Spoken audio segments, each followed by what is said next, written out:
The sky was a brilliant shade of blue stretching endlessly over the sparkling waters of the Mediterranean. The sound of a boat engine echoed in the distance, and the scent of salt lingered in the warm air. I leaned back on the lounge chair, a cold drink in hand, and smiled as I watched Emma, my new wife, adjust her oversized sun hat. We were in Turkey, honeymooning in a place we dreamed about for years, Antalya, the land of turquoise waters and ancient ruins. Everything about it felt magical. The cobblestone streets of the old town, the vibrant bazaars, the enchanting call to prayer echoing from mosques. It was like we'd stepped into another world. "Mark," Emma called, turning to me with her radiant smile, the kind that always made me feel like the luckiest man alive. "This is perfect, isn't it?" "Absolutely," I replied, raising my glass to her. Best decision we ever made. We had planned every detail of this trip to make it unforgettable. Private boat tours, hikes along the Lycian Way, Turkish baths, and lazy days on the beach. It was everything we wanted. And yet, even in this paradise, there was a nagging feeling I couldn't shake. It started small, like an off-key note in an otherwise perfect symphony. We were at a cozy cafe in Kilisi, sipping Turkish coffee while the sun dipped below the horizon. Emma was scrolling through her phone, something she rarely did on this trip. "Everything okay?" I asked, curious. She looked up, startled, and quickly locked the screen. "Oh yeah, just checking in on emails," she said with a breezy laugh. I frowned. "Emails? On our honeymoon?" "It's nothing important," she said, reaching across the table to squeeze my hand. "Don't worry about it." I let it slide, but it wasn't the last time. Over the next few days, I noticed her slipping away more often, always with some excuse. A phone call she had to take, an errand to the hotel lobby, or a sudden headache that left her resting in the room while I explored alone. At first, I chalked it up to jet lag or wedding stress. But by the time we reached Pamukale, the cotton-white terraces of Travertine weren't the only thing leaving a strange taste in my mouth. We were walking through the ancient ruins of Hierapolis, the sun high above us, casting long shadows over the marble columns. Tourists milled about, snapping photos and marveling at the history. Emma was unusually quiet, her phone clutched tightly in her hand. "Hey," I said, nudging her gently. "You okay?" She nodded quickly. "Yeah, just it's hot. Let's find some shade." We wandered toward a shaded corner near the amphitheater, and that's when I saw him. A man, leaning casually against a pillar, his sunglasses reflecting the harsh sunlight. He was tall, well-dressed, and far too interested in Emma. Our eyes met briefly, and he gave me a polite nod before turning his attention back to her. Emma stiffened beside me, her hand tightening on mine. "Who's that?" I asked, my voice low. "No idea," she said quickly, her gaze darting away. "Just a random guy." But it didn't feel random. That evening, as we returned to the hotel, Emma seemed on edge. She spent most of the night in the bathroom, claiming an upset stomach. I sat on the balcony, watching the moonlight shimmer over the sea, my mind racing. Something was off. I decided to look at her phone. It wasn't something I'd ever done before, but the unease gnawed at me. I waited until she was asleep, her breathing soft and even, before I gently picked up her phone from the bedside table. It was locked, of course, but I knew her passcode.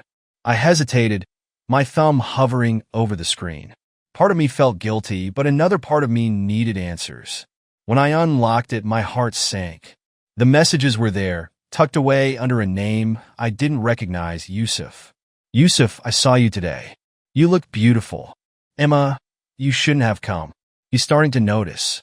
"Yusuf, I had to. I miss you." "Emma, this is too risky.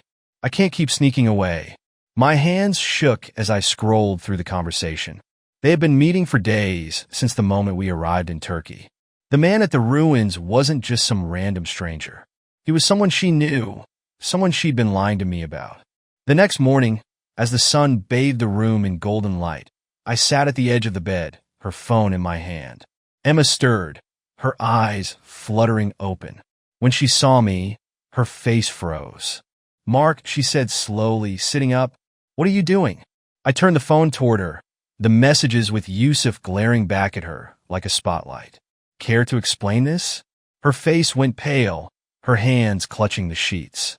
"Mark, I can explain." "No," I said, my voice sharp. "You don't get to explain. Not this. Not here. I brought you to paradise, Emma. I trusted you. And this is what you do?" She started to cry, but I didn't care. The betrayal burned hotter than the Turkish sun, and the paradise we built began to crumble around me. Emma sat on the edge of the bed, her face pale and streaked with tears.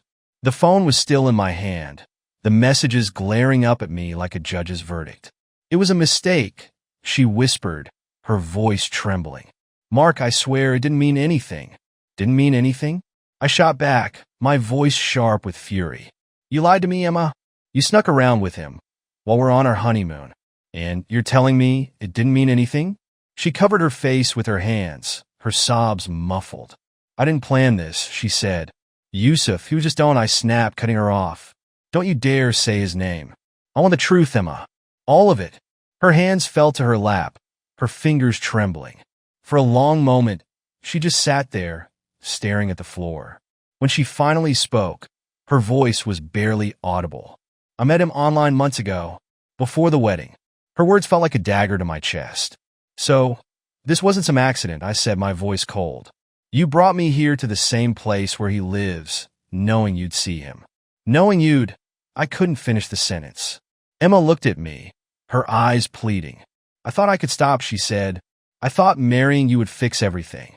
But when we got here, he reached out, and I couldn't help myself." I stood, the anger boiling over. "You couldn't help yourself? You made a fool out of me, Emma. Do you even care what you've done?" Her sobs grew louder, and she buried her face in her hands again. "I'm sorry, Mark," she cried. "I'm so sorry." I turned away, my fist clenched. The weight of her betrayal was suffocating. This wasn't just a fling. It was premeditated. She brought me here, to this beautiful, dreamlike place, only to tear it all apart. "I can't even look at you right now," I said, my voice low and trembling with rage. That's when I heard the sound of the door. I turned just in time to see Emma running out of the villa, her bare feet hitting the wooden deck as she disappeared toward the beach. "Emma!" I shouted, but she didn't stop.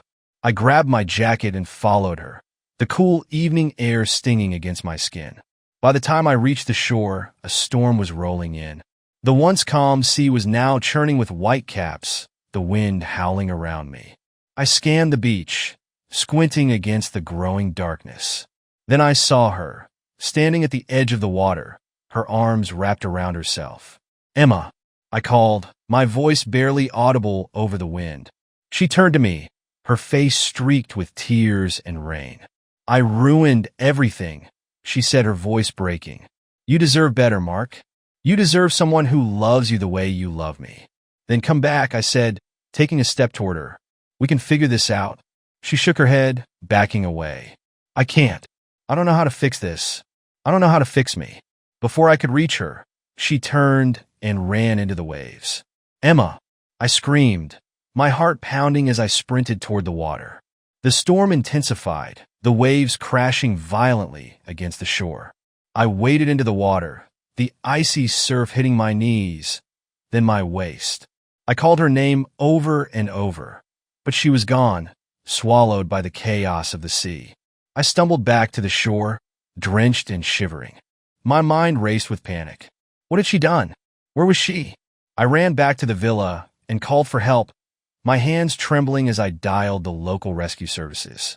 An hour later, I stood on the beach with a team of rescuers, their flashlights sweeping across the dark, turbulent water. The wind whipped at my clothes, and the cold seeped into my bones, but I barely noticed. She ran into the sea. I told them, my voice hoarse. I couldn't stop her.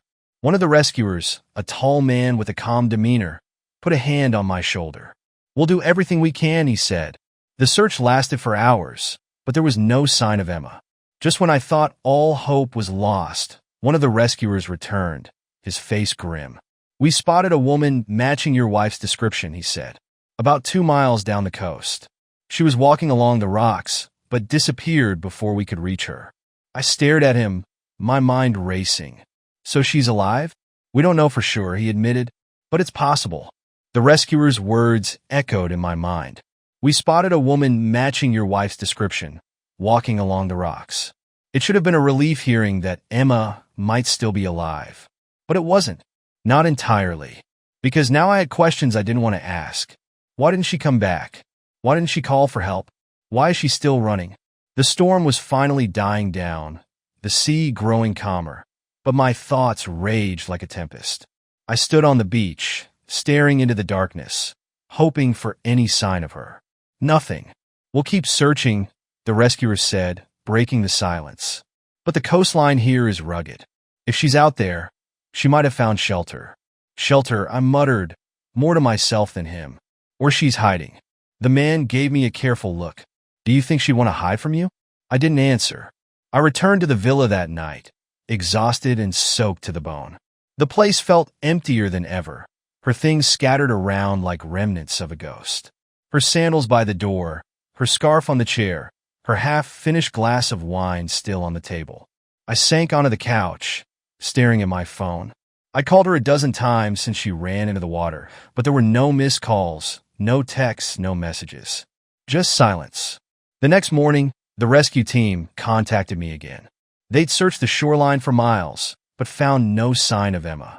No one matching her description had checked into any of the nearby hotels or hostels. It was like she had vanished. On the third day, I went to the police. A detective named Kamal was assigned to the case, a sharp-eyed man with a quiet intensity. "Mr. Harper," he began as we sat in the station's small, cluttered office. "We've reviewed the reports from the rescuers, but I have to ask, do you believe your wife is in danger, or do you think she chose to disappear?" The question caught me off guard. Why would she choose to disappear? I asked, my voice rising. Kamal raised an eyebrow. "You tell me, was she under any stress? Were there issues in your marriage?" I hesitated, the weight of the truth pressing down on me. "We had an argument," I admitted. "I found out she was having an affair." Kamal nodded slowly, jotting something down in his notebook. "I see. Do you believe the other man could be involved?" The thought hadn't crossed my mind, but now it hit me like a brick. Yusuf, the man she'd been meeting in secret. The man who had turned our honeymoon into a nightmare. "He might be," I said, my voice hardening. "His name is Yusuf. He works as a guide in the area." Kamal leaned back, his expression unreadable. "I'll look into him." That evening, I decided to retrace Emma's steps. I returned to the rocks where the rescuers said they'd seen her. The coastline was jagged and dangerous, the kind of place where a wrong step could mean a serious injury, or worse. As I walked, I spotted something glinting in the sunlight, half buried in the sand. I crouched down and picked it up. It was Emma's necklace, a delicate silver chain with a small turquoise pendant. I'd given it to her on our wedding day. My chest tightened as I turned it over in my hand. She had been here, but why leave this behind? A voice startled me. "Looking for someone?" I spun around to see a man standing a few feet away, his face partially shadowed by the brim of his hat. He was tall, with a wiry build and piercing dark eyes. "I'm just walking," I said, my tone cautious. He nodded, his gaze drifting to the necklace in my hand. "That belongs to your wife, doesn't it?" My heart skipped a beat. "Do you know her?" "I've seen her," he said cryptically. "She came through here a couple of days ago. Looked upset. Said she needed to get away." "Get away where?" I demanded, stepping closer. The man shrugged. "Didn't say, but she mentioned something about Yusuf." My blood ran cold. "Who are you?" I asked, narrowing my eyes. "Just someone who sees things," he said with a sly smile before turning and walking away. I returned to the villa that night, my mind racing. The man's words had reignited my suspicions. Yusuf wasn't just some fling. There was more to this, something Emma hadn't told me. I called Detective Kamal and told him what had happened. He promised to look into it, but his tone was wary. "Be careful, Mr. Harper," he said. "If this Yusuf is involved, he may not want you digging too deep." The next morning, I received a call from Kamal. "We found Yusuf," he said, his voice tense. "He claims he hasn't seen your wife in days. But there's something else. We searched his property and found a plane ticket in her name. One way. Leaving tonight." My stomach dropped. "So she's leaving the country? That's the question, isn't it?" Kamal replied that I stood in the police station, the weight of Kamal's words pressing down on me. A plane ticket? One way. I'd been imagining Emma lost, desperate, or even hurt, but this? It felt calculated, planned. Kamal slid a photo of the ticket across the table. Istanbul to Zurich. Tonight at 11 p.m. in her name. Zurich? I muttered, my hands curling into fists. She didn't say anything about Zurich. The detective nodded, his sharp eyes studying me. If she's trying to leave, we have limited time. Do you want us to intervene at the airport, or would you rather handle this yourself? I didn't even think twice. I'll handle it, I said. Kamal gave me a curt nod. Be careful, Mr. Harper. If Yusuf is involved, this might not be as simple as it looks. I drove straight to Yusuf's address, a rundown villa tucked away in a quieter part of town. The closer I got, the hotter my anger burned. This wasn't just an affair anymore. It was something much bigger, and I was done sitting back and letting Emma and her secret lover control the narrative. When I pulled up, I spotted Yusuf's car parked in the driveway. The house itself was quiet, the curtains drawn. I knocked on the door. No answer. I knocked again, harder this time. Yusuf. I shouted. Open the door. Still nothing. Fueled by rage, I kicked the door open, the flimsy lock giving way with a loud crack. Inside, the air was thick with the scent of tobacco and something else. Spices, maybe. The living room was cluttered, but it was empty. I moved deeper into the house, my footsteps echoing in the silence. When I reached the kitchen, I found him. Yusuf was sitting at the table, a cigarette dangling from his lips, his expression unreadable. You've got some nerve, I growled, slamming my hands on the table. Where is she? He leaned back in his chair, exhaling a plume of smoke. Calm down, Harper, he said coolly. What are you talking about? You know damn well who I'm talking about. I snapped. Emma, my wife. She's planning to leave the country, and I know you're behind it. Yusuf chuckled, shaking his head. Your wife. She's not your wife anymore, my friend. She's made her choice. I lunged at him, grabbing him by the collar and pulling him to his feet. Where is she? I shouted, my face inches from his. He didn't flinch, his dark eyes narrowing. Go ahead, he said, his voice calm but icy. Hit me. See if that fixes your broken marriage. I didn't hesitate. My fist connected with his jaw, sending him stumbling backward into the counter. He spat blood onto the floor, a twisted grin on his face. You got a temper, he said, straightening up. No wonder she wanted out. That was all it took. I swung again, but this time he was ready. He ducked and slammed into me, knocking us both to the floor.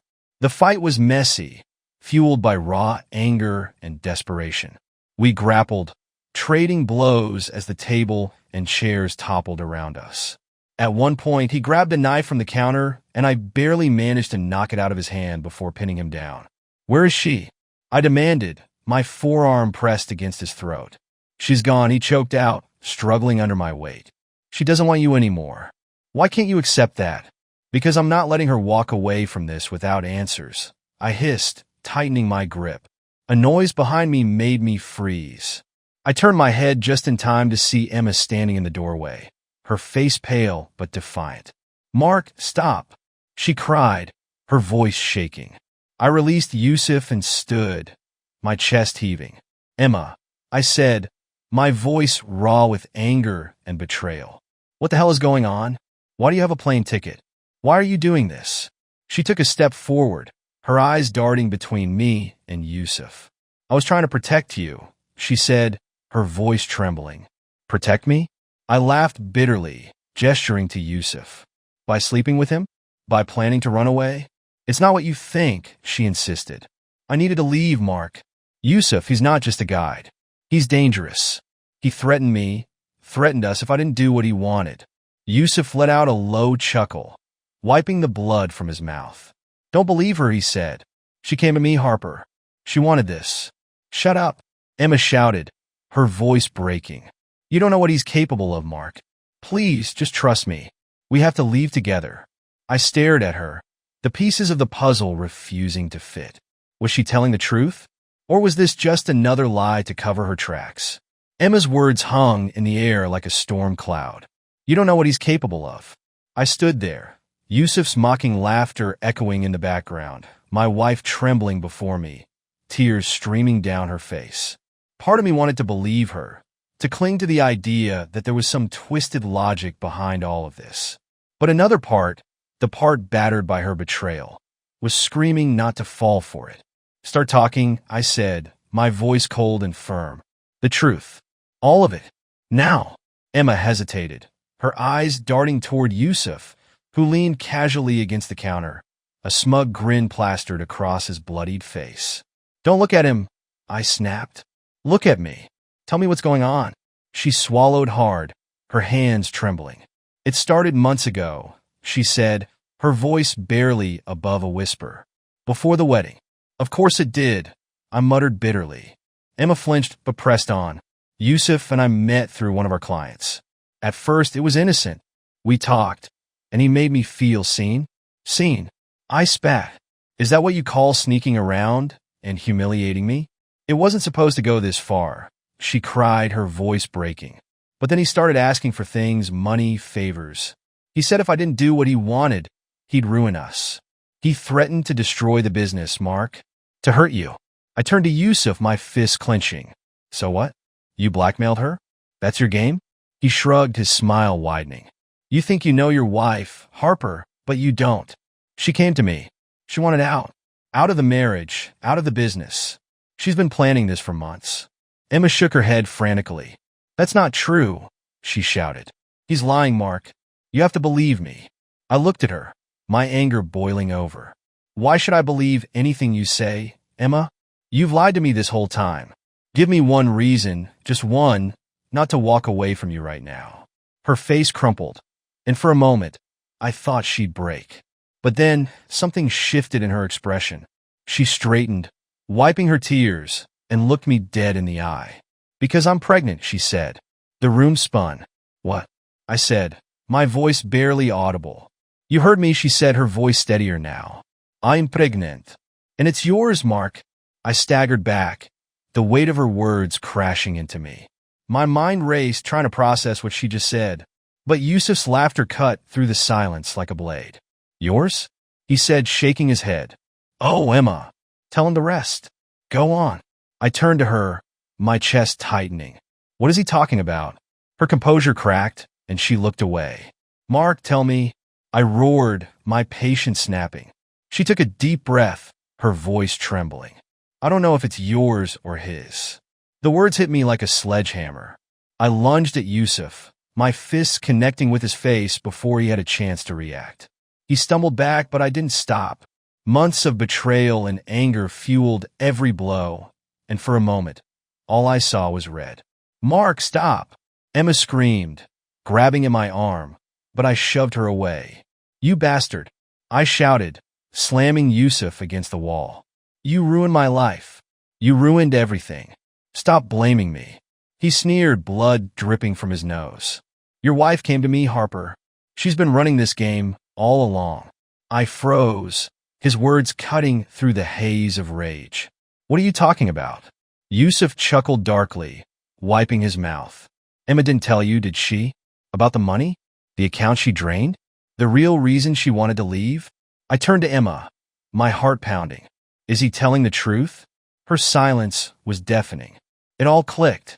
The strange bank statements, the sudden changes in her behavior, the lies. Emma hadn't just betrayed me with Yusuf. She had been planning this from the start. "How much?" I asked, my voice shaking with fury. She looked down, unable to meet my gaze. "Everything," she whispered. I staggered back, the breath knocked out of me. "Everything?"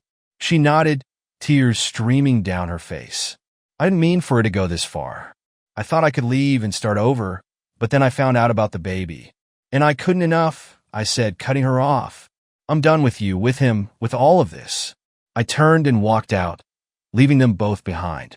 As I stepped into the night, the weight of everything finally crashing down, I realized one thing. I had lost everything I thought I knew. But I wasn't going to let it destroy me. The next day, I filed a police report against Emma and Yusuf, exposing their crimes.